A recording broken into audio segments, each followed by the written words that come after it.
So, welcome to this webinar on domestic violence. This is the second of a series of webinars that we will be launching as part of the comprehensive consular strategy by the Embassy of Mexico to Norway. My name is Dalia Salinas, and I am the Consul of Mexico here at the Embassy. Today, it is our honor to have the participation of Ambassador Ulises Canchola in this webinar, which is open to the general public, but with a special focus on women. Without further ado, I present Ambassador Canchola, who will share with us an introductory message. Thank you very much, Dalia, and good evening to everybody, and thank you very much to our colleagues from JURK who are accompanying us today, Astrid and Sunera. Thank you very much. I'll be making a brief intervention in both Spanish and English, not Spanglish, just for the sake of those members of the Mexican community, and of course for the sake of the collaboration that we are working with closely with JURK. Comenzaré en español. Buena tarde, bienvenidos a todas las personas que nos acompañan de la comunidad mexicana. Como comentó Dalia, a quien agradezco mucho, nos asista tan activa y entusiastamente en la elaboración y celebración de estos seminarios. Estos forman parte de la estrategia integral consular que despliega la embajada. Busca dos objetivos. Por una parte, buscamos brindar servicios y asistencia a la comunidad mexicana y por otro lado, buscamos impulsar las capacidades de sus miembros. En el ámbito del primer objetivo, lo que buscamos es estar más cerca de la comunidad mexicana a través de consulados móviles o del establecimiento de enlaces comunitarios.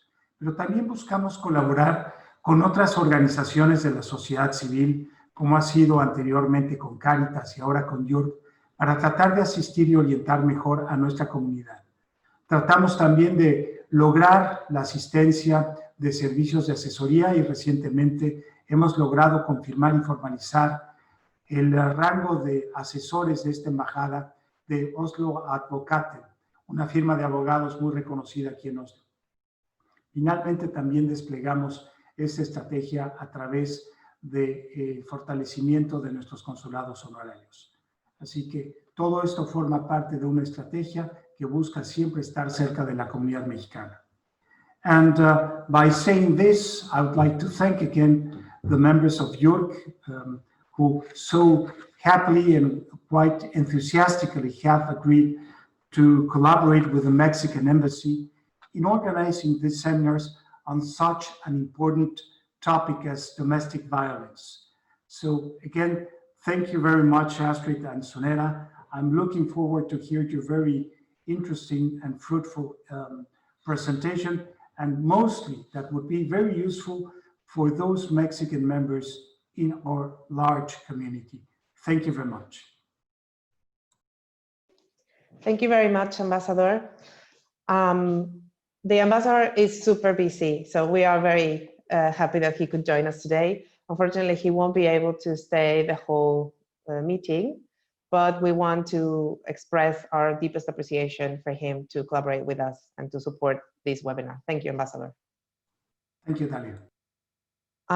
Now, I would like to present this webinar. Today, this webinar is about the Norwegian legal framework on domestic violence. And we appreciate the collaboration of JURK, which is an organization that is dedicated to provide legal advice to women in Norway. And they have been conducting this important social work since 1974.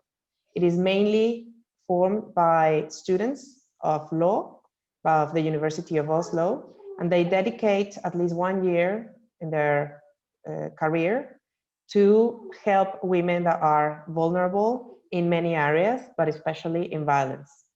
Today, we have two dedicated young professionals that are working with JURK. Their names are Astrid Tonnesen Flotomu, I don't know if I pronounced it correctly, I hope I did, and Sunera Wahid. Thank you very much for being with us, and the floor is yours. Thank you for the introduction. and thanks for having us. We are very excited to have this webinar for you. In case there are any questions, we would love to answer them after the webinar, so you can write in like the chat function if you have any questions, for example. Yeah, we are talking about domestic violence. Many of the rules that we are going to talk about, they also apply to violence outside of the family.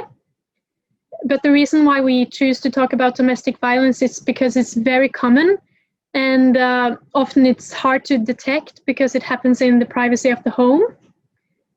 Because of this, it's important that everyone knows what to do if you experience violence in your family, or if someone tells you that they're experiencing violence in their family. Luckily, there are also a lot of people who never experience domestic violence and abuse, but almost everyone comes in contact with someone who experiences this during the course of their life. So it's important to know that domestic violence can occur in all types of families. And some of the most important things we can do to prevent domestic violence is to talk about it. So by talking about it, we can help so those who experience it get the information that they need, and also break taboos when we talk about it.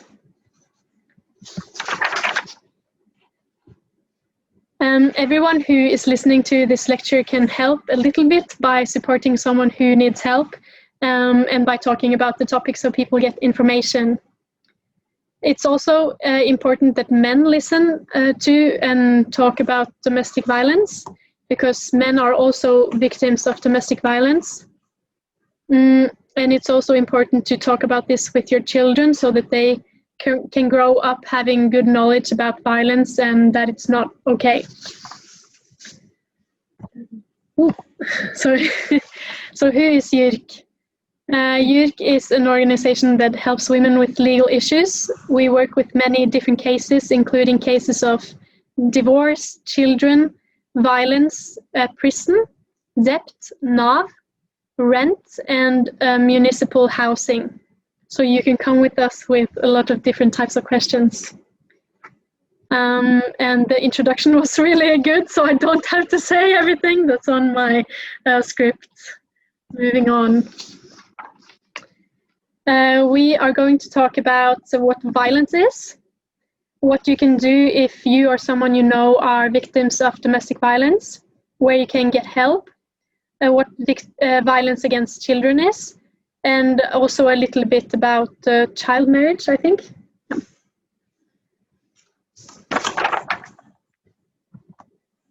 So what is violence? We are going to look at some examples of violence and different types of violence that exist. And it's not important that you know the name of the type of violence. Just hearing about this can help you recognize later that what someone is experiencing is violence. First, we are talking about physical violence, which is probably the most known form of violence. We don't have to do this out loud now, but we usually always ask if anyone knows any examples of physical violence, so you can think for yourself if you can think of something. We say that physical violence is when someone intentionally hurts your body. And in this picture, we can see a man who's violent against his wife. Examples of physical violence can be pulling of hair or hitting, but also a lot of different things can be physical violence. Some other examples are pulling of hair, hitting, pushing and shoving, throwing things at someone, or kicking. And sometimes physical violence can be so serious that the victim dies. We also have a form of violence that we call psychological violence. An example of psychological violence is when a man makes his wife so scared of him that she would rather stay in a really bad marriage than to leave him. And psychological violence is when someone causes you to have negative emotions such as fear and anxiety. It can also be sadness, if someone treats you a way that makes you really sad over a longer period of time. And psychological violence can be very serious. It can be also more serious than physical violence in some cases. If someone experiences psychological violence over time, this person can be very injured and have psychological problems. And then you have about 5 seconds to think about if you know any forms of psychological violence. Some examples are to threaten someone, to isolate someone from their family or friends, to bully someone, or having controlling behavior against someone. To isolate someone means if you keep this person away from other people, and bullying is if you harass someone several times over a longer period of time. Astrid, I just want to make a very brief comment here that this part is super important for us because, of course, a lot of the Mexican nationals that come to Norway depend economically and financially from their partners. And the thing is that many of them have referred to us when they reach out that they were observing a very controlling behavior, but they never thought that that was violence. They thought that was just a normal behavior because they needed money or, you know, a way of managing the budget of the family. But when I don't know if you can just tell us very briefly when these very controlling behavior can turn into violence or can be considered violence. Yeah, we say that it's psychological violence if you have these, like, the behavior of the other person makes you feel in a certain kind of way. So if you feel anxiety or really sad or depressed, or you're really scared, then this can be physical violence. But if it's, or whether it's psychological, sorry, whether it's psychological violence in one specific case, we won't be able to answer, but we will talk about later where you can go if you're experiencing this, and then they will be able to tell you if it's violence, and of course also the police, they can tell you. We have a slide on economic violence as well, so we can talk a little bit more about this. The next slide we have is on sexual violence, which is also very serious. One example that we use of sexual violence is the man who forces his wife to have sex. And sexual violence is defined as when someone forces you to do sexual things that you don't want to do. This can be uncomfortable to think about and talk about, and we know this is different from every culture, but it's hard for a lot of people to talk about. But it's important that everyone knows that this is completely forbidden. And also, if you are married, it doesn't make a difference, it's still forbidden. The most known example of sexual violence is rape. This is when someone is forced to have sex. But it's also sexual violence if you're forced into oral sex, to touch someone in a sexual way, or for someone to do sexual acts with themselves against their will. Another example of sexual violence that some people don't know is if someone takes a picture of you when you're naked or in a sexual way, and they share these photos with people against your will. And sexual harassment is also violence. Some people experience this also in the workplace, but this is also a form of violence. And all forms of sexual violence is illegal, even if you're married or dating, or no matter who it is. And the last thing here is about incest. And we call it incest when people who are closely related is together in a sexual way. This can be parents and children, brothers and sisters, or aunts and uncles or your aunts and uncles, or your nephew or niece. And incest is also illegal.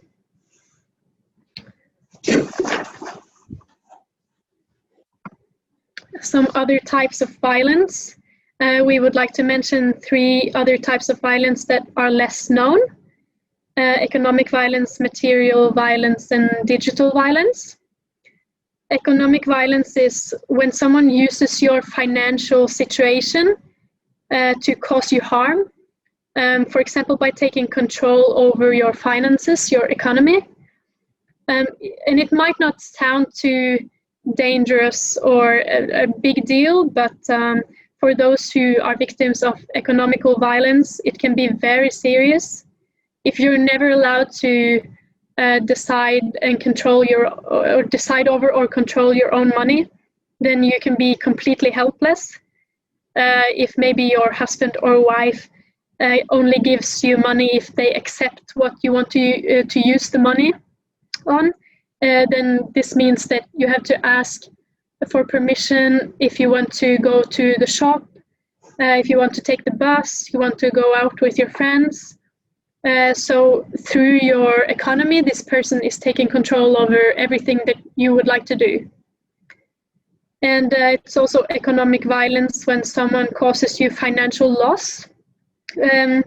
Me and Sunera, we work a lot with economical violence, and it's very common that someone is taking a loan in your name. So this might be by faking your signature, or they're forcing you to sign, or now if you know, in Norway we have bankide, so if you have this like I don't know, stick that you use for bankide, then it's easy to take control over someone's finances, and especially when you live together and you trust each other. So you can end up having a lot of economical problems because of this. And material violence, the last one, is when someone intentionally destroys things. And this could be, for example, when you argue and the other person is angry and they might punch a hole in the wall, or they can break something that means a lot to you because they would like to punish you or make you sad. And material violence is serious because those who are exposed to this can become very scared. So we can see the border to psychological violence and all forms of violence. It's like like fluid. They have a connection to each other. And obviously it's scary and threatening if someone is destroying your things. So we say also this is very serious.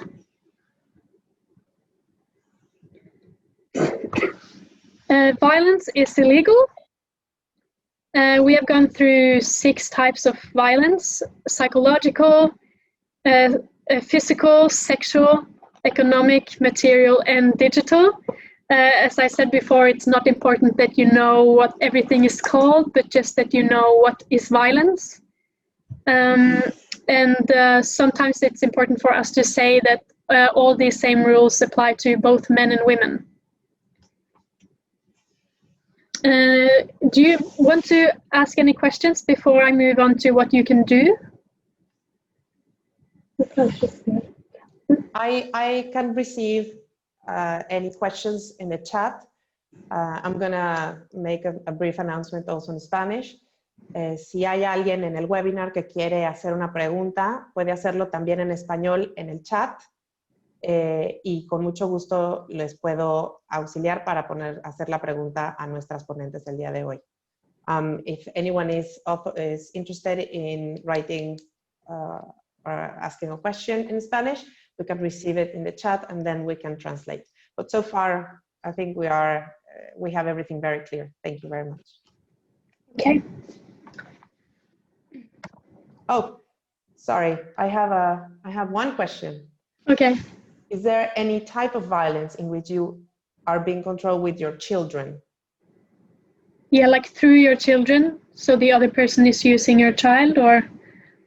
Yes, I think that they mean if they can control, if it's violence when they want to control you using your children. And If how can you, I'm sorry, that's another question. Okay, I can answer this first. Yeah. If someone is using your child, then if we remember what was said about psychological violence, then you might think that this thing that's happening is making you feel scared or having anxiety or sad or depressed. So you can say that even though it's not something that someone is doing to you physically, then this is you are relating to this in a way that can be psychological violence still. So yeah, I think maybe it will be more clear also later when we talk about where you can go, and we have a specific part about violence against children. Yeah, that's also very important. Thank you. And the last question is, how can we prove to the police that we suffer economic violence?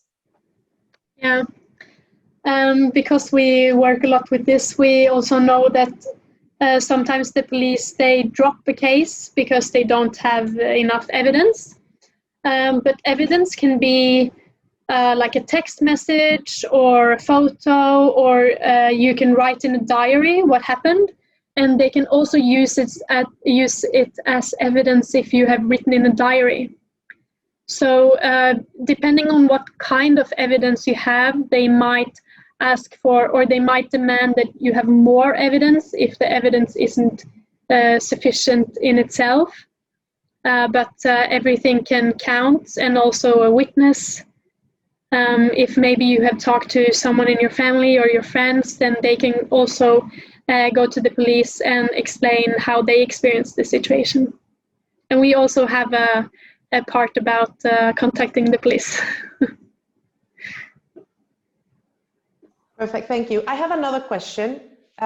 It says, do Spanish-speaking people have the right to have access to translation services funded by the Norwegian government if they do not speak English or Norwegian? I think this is a very pertinent question. I don't know if it's within the second part of the presentation, but otherwise, please. Yeah, I actually don't know like upfront if you have a right to this, but we know that sometimes our clients have tried to get in touch with crime support, like support for victims, and they say that they don't have a translator. So they need you to find someone that can translate for you. But if you need to contact the police and they don't, or you can't speak to them, you can talk through us and we will pay for a translator. Excellent, thank you very much. I have another question, but maybe it's okay if we move on and we can get a couple of more questions for the second part. Okay.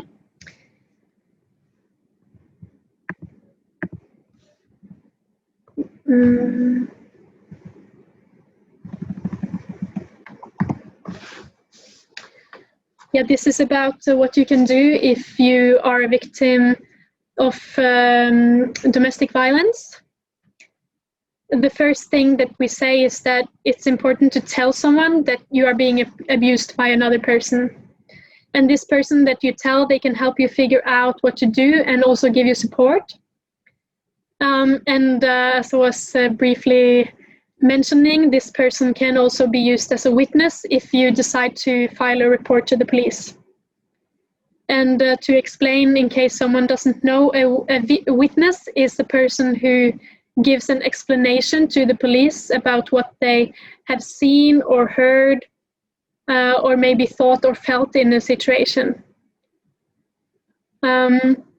So, for example, you can tell a teacher or a friend, anyone that you trust. Your doctor or psychologist can help you if you are physically or mentally harmed. They can also document that you have been subject to violence, and this can also be used as evidence. So if you contact someone who works with violence, they can also provide documentation. The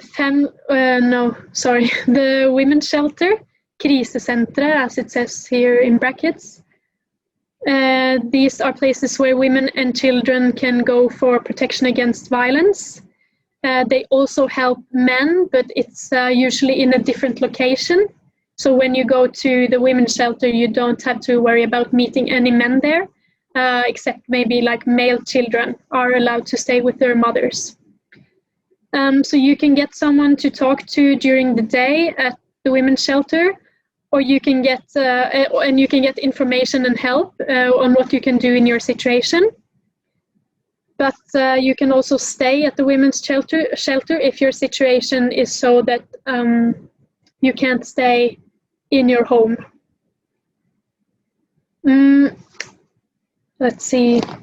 Yeah, men and women live separately, and no one decides what you have to do when you come there.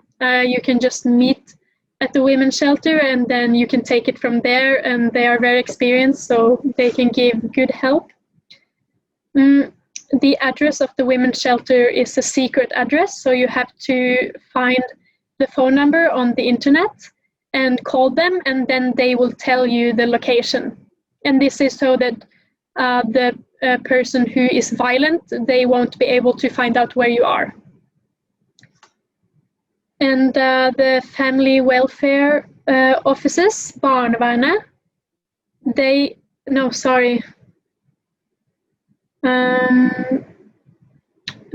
family welfare office, they can help families resolve conflicts and find ways to talk about issues that if you're not able to resolve it yourself, it's like a third person that can help you. And they are in all municipalities, so you can find them all over the country. Any help that you get here is free, and it's the same with the women's shelter. It's also free. And then we have the child welfare office, which is barnevernet. And they have a duty to ensure that all children in Norway are okay. So this means that they must help parents to take care of children if the parents aren't able to take care of the children themselves. So if you feel like you are in this situation, you can contact barnevernet voluntarily.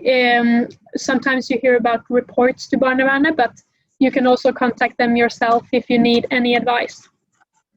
So they can do many things to help a family. They can give parenting advice. They can also do things as provide for a person to take care of your child or children. Sometimes, like a visiting home that they can go maybe on the weekend or every other weekend, or a support contact, a person that can come and spend time with the child, and a lot of other things. Also economic, they can help the family. And barnevernet is also all over the country in every municipality. The support center for crime victims is also a really good offer that we use a lot in JURK, to tell our clients that they can contact the support center. And they can give information and advice if you have been a victim of violence or other crimes, any crime. If you live in a part of Norway where there is no support center, you can just call them. And the number isn't on here, but you can Google it, or you can contact us if you want the phone number. And when you call this number, they can help you find your closest office. And they are especially good at explaining the process if you want to file a report to the police. And the police, they are also responsible for helping you if you are in danger of being exposed to violence or more violence. And we are going to talk a little bit more about the police later. What you can do if someone you know is a victim of domestic violence. You can contact the places that we already mentioned, first of all. But you can also talk to this person to help him or her figure out what they can do and what they want to do with the situation. sorry. Sometimes it's difficult for a person who's being abused to leave this person that they are married to or a partner with. And it can also be difficult to support this person if you think that they are making a bad choice by staying in the relationship. But everyone should remember that even if you are in this situation, this person still might need support from their friends. So a good start can be to support this person by going with them to talk to the women's shelter or the police, just being a friend to them. And you can also find information or brochures for them to read. If a child is being abused, talking to the child or the parents of the child might not be enough. If a child is exposed to serious violence, these problems can last a lifetime for a child.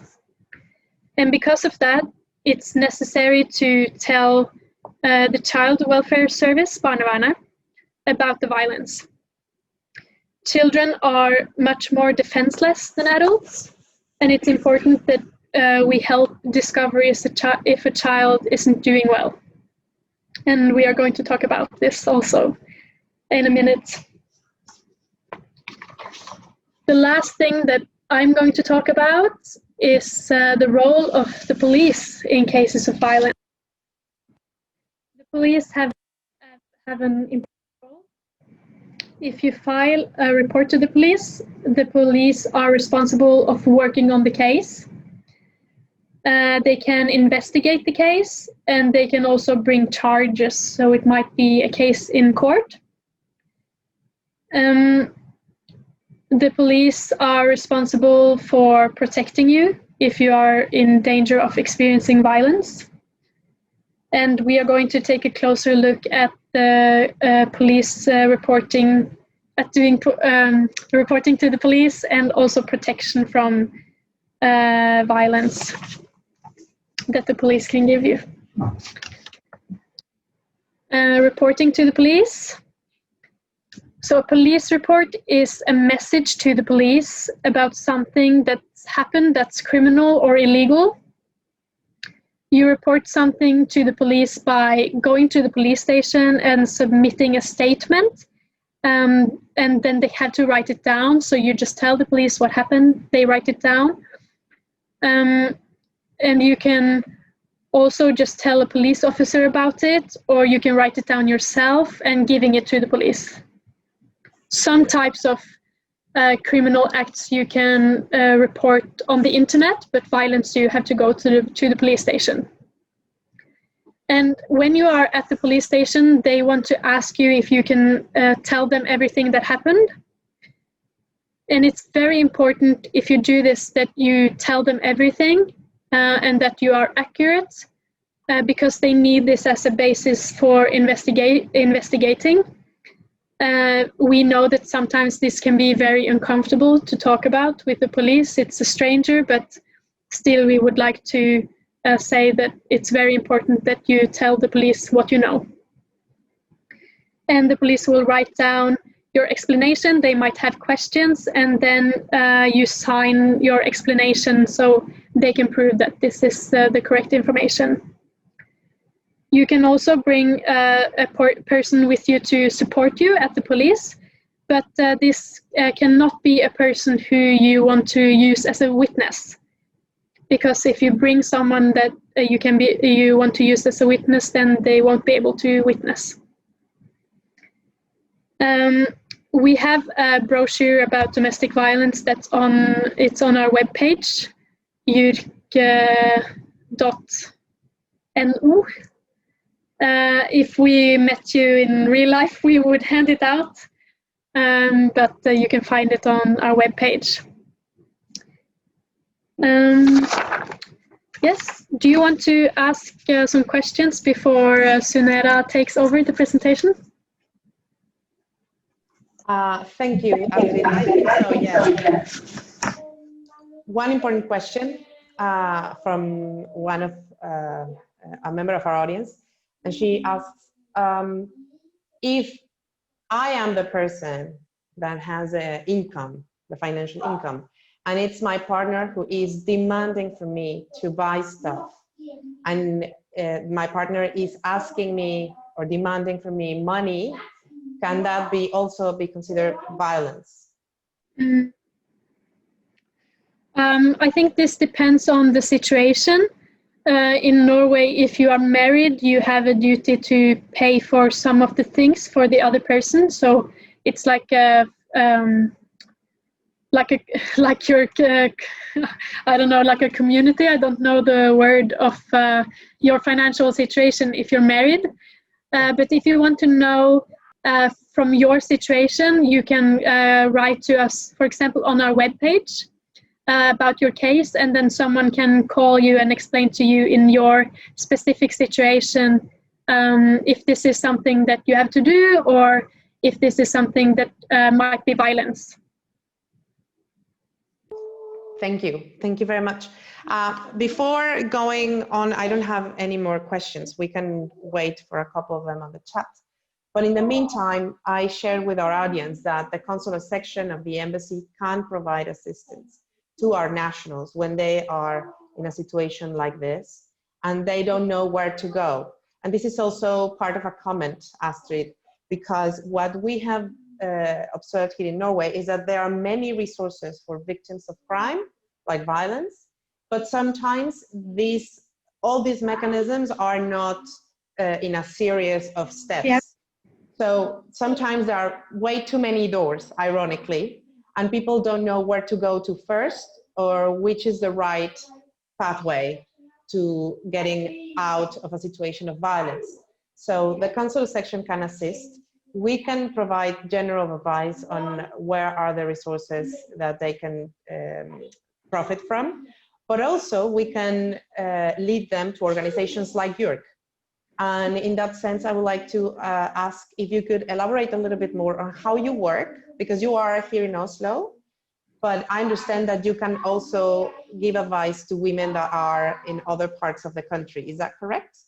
Yes. We help women from all over Norway, and we can also help women who are based in a different country if the question is about Norwegian law. So sometimes we have clients in other countries. I think in cases of violence, we do a lot of the same as what you do at the embassy.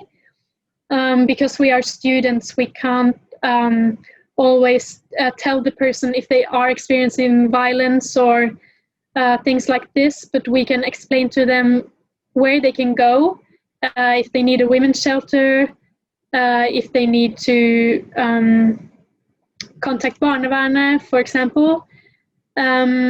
And if they would like to go to the police, which we can't recommend or not recommend, but it's everyone's decision what they want to do. But if the women that come to us want to go to the police, then we can help explain to them what happens when you go to the police. And if the charges are dropped, so you go to the police, but they decide to stop working on the case, then we can sometimes do the complaint to the police, and like we explain to the police why we think that they should prioritize working on this case. So that's mainly how we help. And I think Sunera is talking a little bit about economic compensation if you are experiencing violence. So you can explain what we do in those cases. Perfect. We may go on because we haven't received any more questions yet. And so at the end, I will have maybe a couple of questions additional. Thank you. Okay. So I will take over from here. We will start to talk about... I actually think that we might have lost a part of our notes. I don't read Spanish, but is there anything that we haven't talked about on this slide? Okay, yeah, I'll do this one first. Okay. Okay. This is on research and the research. Sorry, it's hard when it's in a different language because I don't know if I said it. Thank you. Okay, I'll do this last one before Sunera takes over. This is also about what happens when you go to the police. and the police might start an investigation, which means that they try to find out what happened, and they will search for more evidence. This all leads up to a decision if they want to prosecute, so taking the case to court against this person who's been reported. If they start investigating, then some different things can happen in the investigation, and this is important to know if you want to file a report. If you have been subjected to violence that can leave a mark on your body, the police might ask to examine your body and to take photos of this mark. And also samples, for example, if you have been a victim of rape, they can ask to take samples. And this might sound, or it does sound, uncomfortable, but it's also important evidence for the police. However, you can't say no. You don't have to agree to this.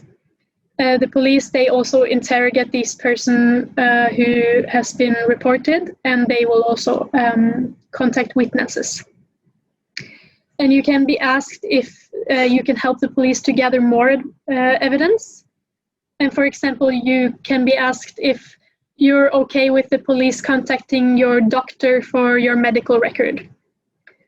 Investigation can take a really long time. And when they are finished finding evidence and examining the evidence, the investigation is complete. And they will consider the evidence or they will consider if it's enough to do a case for the court.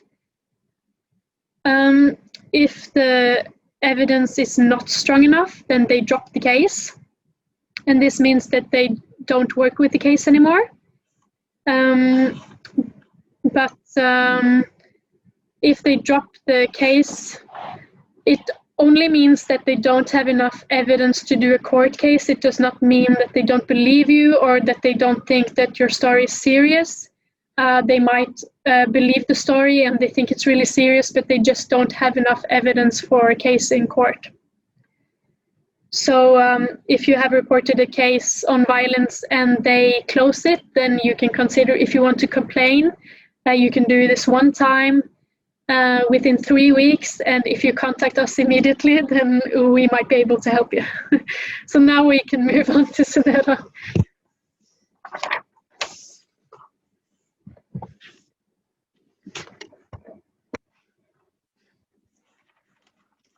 Okay, so I will start to talk about protection.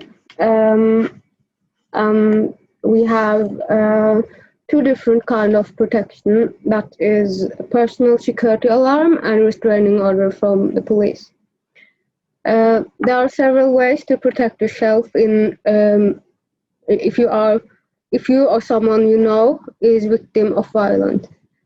In the picture to the right, you see a personal security alarm. It is a small device with a button that you carry with you at all times. If you press the button, the police will get a message that tells them that you are in danger. Only those who are exposed to violence or threats from a certain person can receive a personal security alarm. You can apply for a personal security alarm at the police. The police will assess whether the situation is so dangerous that you need a personal security alarm. And you can get the personal security alarm for 3 months. If you still need the alarm after 3 months, you can apply again. Restraining order means that anyone who has committed violent acts against you is not allowed to visit or contact you. A restraining order is issued when there is a risk that you will be exposed to violence or threats from a certain person. If you need someone to stop visiting you or contacting you, you must contact the police, and the police will assess whether a restraining order is necessary or not for you to be safe. If the police believe it is necessary, it must be decided by a court case.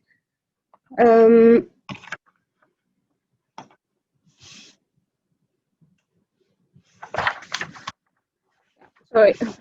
And sometimes it happens that the restraining order can be violated. And if that happens, you have to contact the police.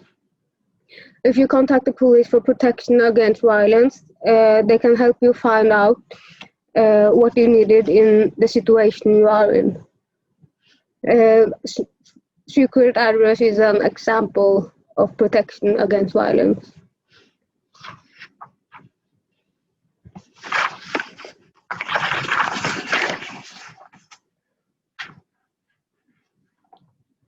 In many cases involving violence, the victim is entitled to an appointed counsel. An appointed counsel is a lawyer who will help the person who has been a victim in a crime. You have the right to get an appointed counsel if you report a case concerning domestic violence, abuse, rape, genital mutilation, forced marriage, and if someone seeks out to you even if they have a restraining order, or if you are exposed to violence that has led to you becoming seriously, physically, or mentally hurt. The job of the appointed counsel is to help you during the investigation and the trial. The appointed counsel will help you and speak for you about your case to the police and in court. In addition, the appointed counsel will help you understand what is happening in the case. For example, it could be to explain to you what questions you may get during the trial or what a letter from the police means. If you contact the appointed counsel before you report, the appointed counsel can also accompany you when you go to the police to report. The appointed counsel will also help you to claim financial compensation, which means money from the person you are reporting if you want to do so. The appointed counsel can also help you demand protection from the police if there is a danger that you may be exposed to more violence. If you are entitled to a legal aid lawyer in the case, the state will pay for your lawyer.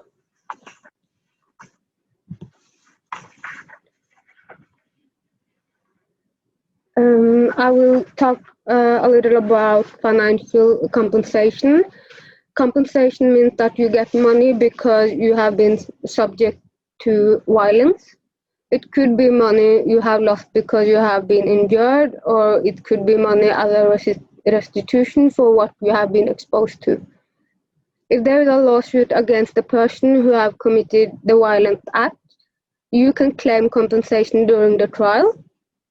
It is the appointed counsels who is going to help you to find out what you can claim and to present the claim during the trial. If you want compensation in a lawsuit, you must tell the police when you report, so they can take it in your case. Compensation for victims of violence is compensation from the state, from Norway. You may be entitled to compensation for victims of violence from the state if you have been the victim of violence. You can only apply for compensation for victims of violence if you have reported the case. The appointed counsel can help you assess whether you are entitled to compensation for victims of violence and provide the application. If you do not get help from a lawyer, you can also contact JURK, and we will see if we can help you with the case.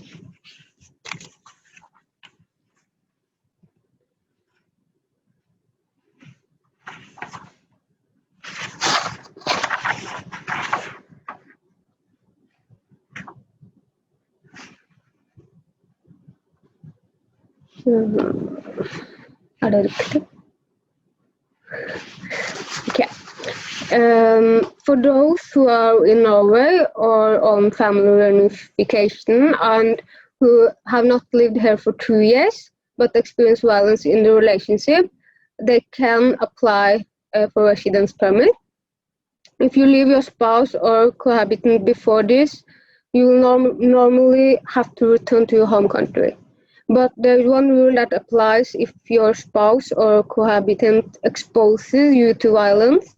The rule also applies if it is your children are exposed to violence from your spouse. This rule is called independent resident permit. The rule means that you can obtain an independent resident permit before normal time, even if you divorce your spouse or move from your cohabitant. The rule exists because you should not feel compelled to stay in a violent relationship just because you do not have your own resident permit yet. You apply for a permit on independent residence to the police. They will contact you about telling them about the violence and the abuse. It is important that you tell everything that has happened, even if it may feel uncomfortable to talk about.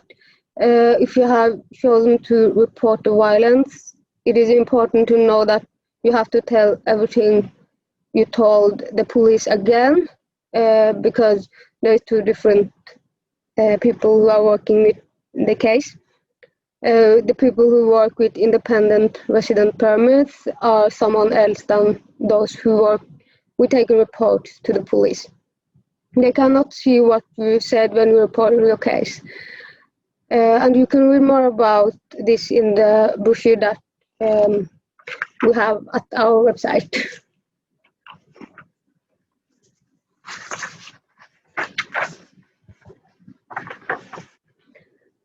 Now I will talk a little bit about violence against children.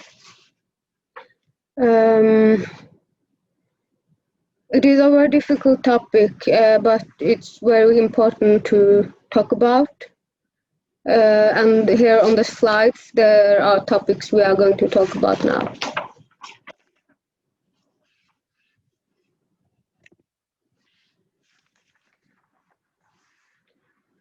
Violence against children is similar to violence against adults. The different types of violence we was talking about also applies in these cases. And sometimes it can be difficult to distinguish between normal parenting and violence against children. In many countries, it is common to use violence as a part of parenting. And earlier, this was also the case here in Norway. But today we know much more about how harmful it is for children to be exposed to violence, even if it is a part of the parenting. Therefore, all violence against children is prohibited. Most people find it easy to understand that it is legal to hit children or have sex with children, but it can be a little harder to understand that even a little slap on the wrist is illegal, or that it is not allowed to threaten the child, so the child is scared. If you need help to learn how to raise your child without using violence, there are several courses available many places. You can, for example, ask the health center or child welfare officers or family welfare officers where you live, and you can also talk to other parents that you know.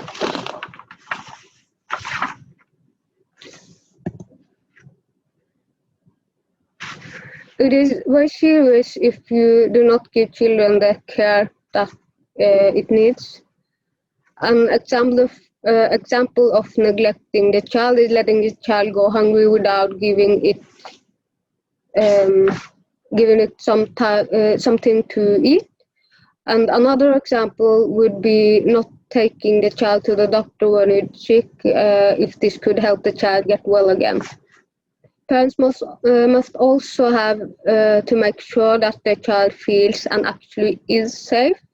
The child must be protected from danger. For example, you should have a stair railing in front of staircase unless you can supervise the child all the time.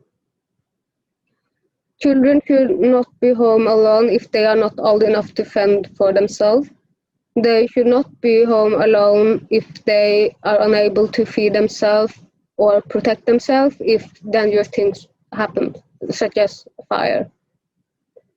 Parents have a duty to protect the child from violence, and this means that parents must not expose the child to violence. It also means that if you know that someone else is exposing your child to violence, you have a duty to protect the child from this violence. This applies even if it is the other parent who exposed the child to violence. Sometimes it may mean that you have to move with the child from the other parent, and if that is what you need to protect the child, you have to do so. If you know that your child is abused and still do nothing to try to stop it or help the child, you can get a prison sentence. Witnessing violence can be very harmful for children. If one parent uses violence against the other parent and the child sees this, the child can be seriously mentally injured. When protecting the child from violence, one must also protect it from other family members being exposed to violence. Other people than the parents should also help children who are exposed to violence. Children cannot protect themselves, and we must all be fellow human beings who help stop violencing against the children.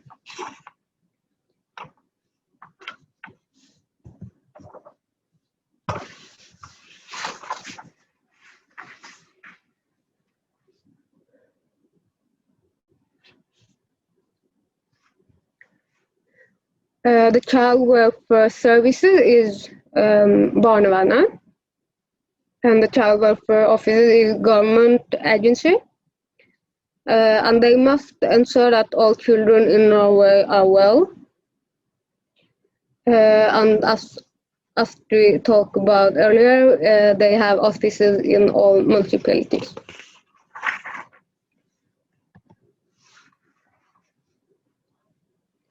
The child welfare service is here to help you.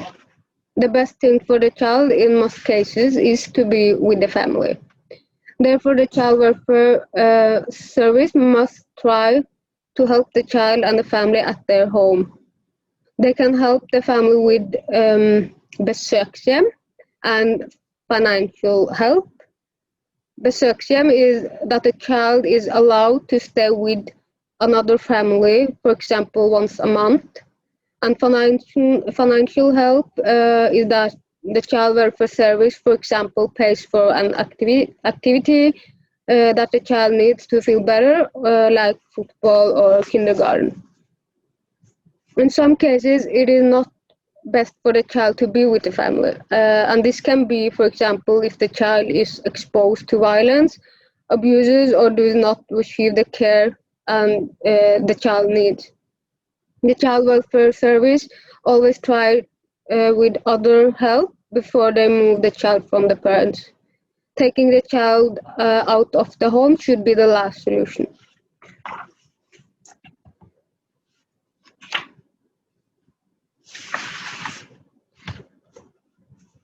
You can contact the child welfare services if you need advice or and guidance. And if you know about a child who has difficulties, you can also contact the child welfare services.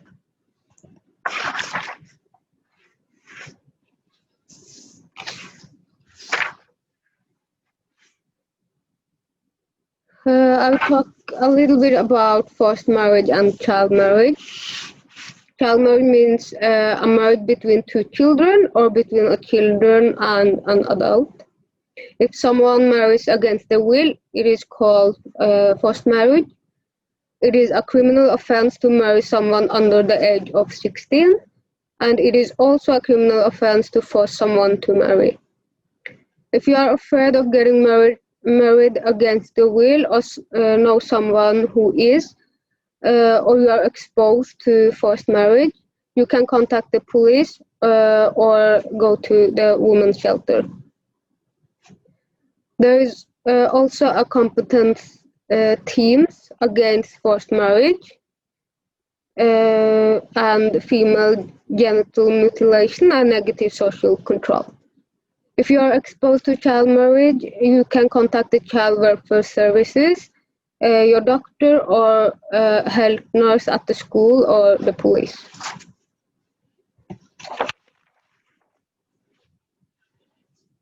And here on the slide, there is a summary of which places you can get help. There might also be other places you can get help. And if you are unsure who you should talk to, you can always contact JURK and we can help you to find that out.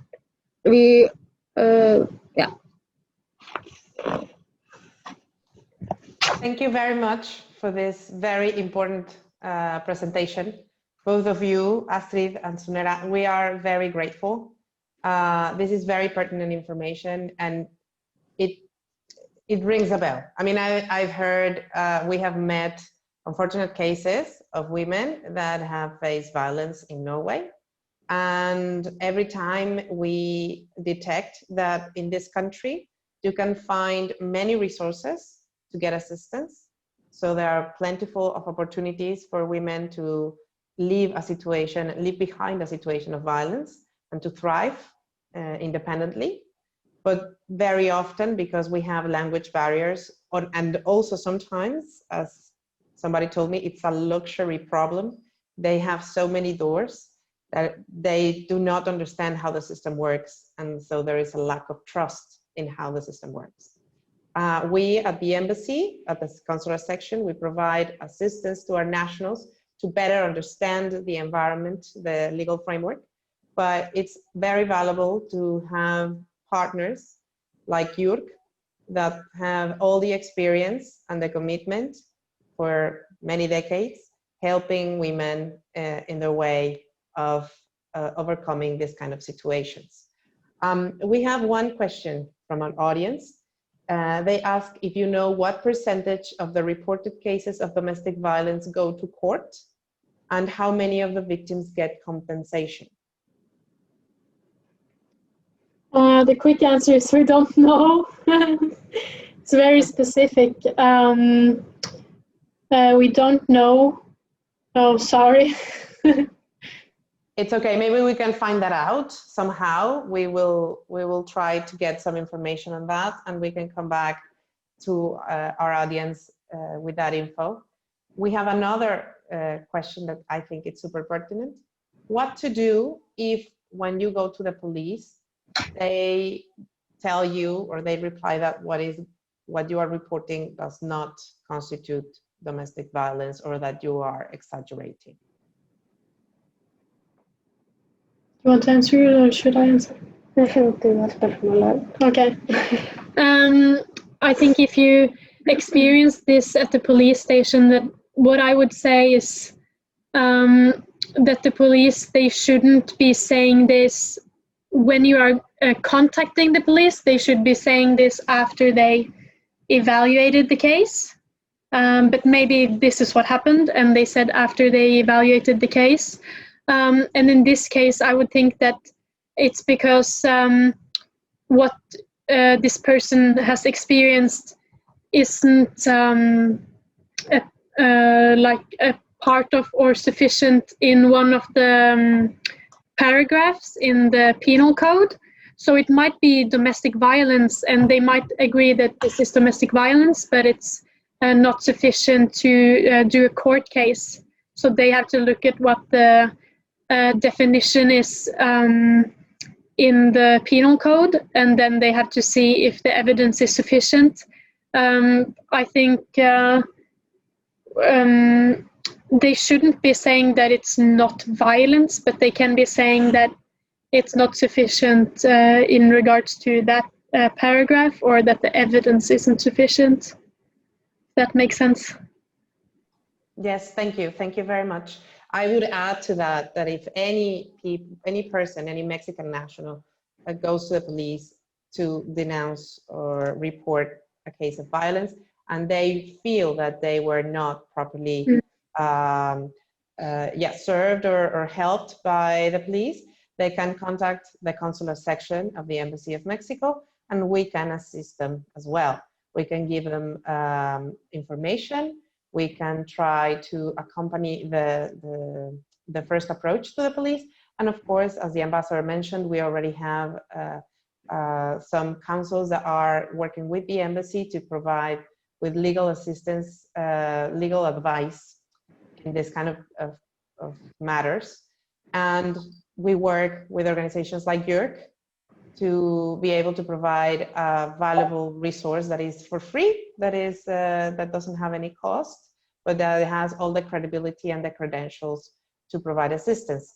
One member of our audience is asking where can they ask for the free legal assistance.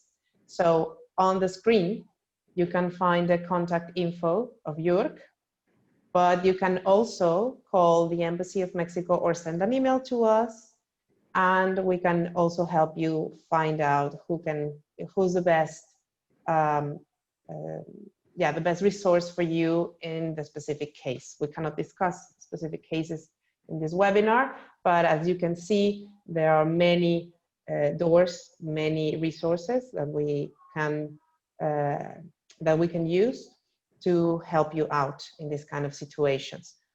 I was also, I want to go back to the situation of the translators. In the experience of the embassy, every time that we have seen a situation in court, at least, there's always a translator, an interpreter, for those that do not speak Norwegian or English. There are many organizations that can help in that sense, but also if you, if Astrid, you can also tell us about what happens when someone has an appointed counsel and sometimes they don't feel chemistry or they feel that the counsel is not helping enough. Can they, in that moment, contact you about that so that you can help them assess if they need a change of counsel, or how does that work? If you feel like you, or I don't know how to say this, but for some reason you don't want the appointed counsel that you have, there is a free choice of lawyer in Norway, and the appointed counsel is a lawyer. So you can always change your lawyer if you want to. I'm not sure, because we don't work with lawyers, I'm not sure how the process is. But if it's an appointed counsel, then what we would do is refer someone to the police, and then they can ask the police how they can change their appointed counsel. Or if you find a new one, then you can ask this person how you can change from the other person. And I assume that there is some type of form that they have to fill out, but I don't know. But you can choose your appointed counsel. Well, that's also very important to know, that they always have the right to change their appointed counsel in case if by any reason they don't feel comfortable with it, which I think is super important. Because sometimes what we have heard from our nationals is that they felt that they were not properly represented. And I think that this is very important in a case of violence. Well, thank you very much. I think we don't have any additional questions. I would underline, we shared with our audience the link of JURK on the chat, but this slide is where everybody can reach you at the organization. We will distribute this presentation in Spanish to all the people that register for this webinar and also for our mailing list. And well, I just want to say thank you very much for both of you for all this valuable information. And I hope that we can continue collaborating and working for our community and all the women that need it here in Norway. We would also like to say thank you for having us. It was really nice to get an invitation. And as we agreed, we have talked to some people here about doing more work together. So we will also be in contact. Excellent. Thank you. Thank you very much. Thank you. Thank you also everybody that joined us tonight, and I hope that we can meet again soon. Thank you. Thank you so much. Have a good night. Bye-bye.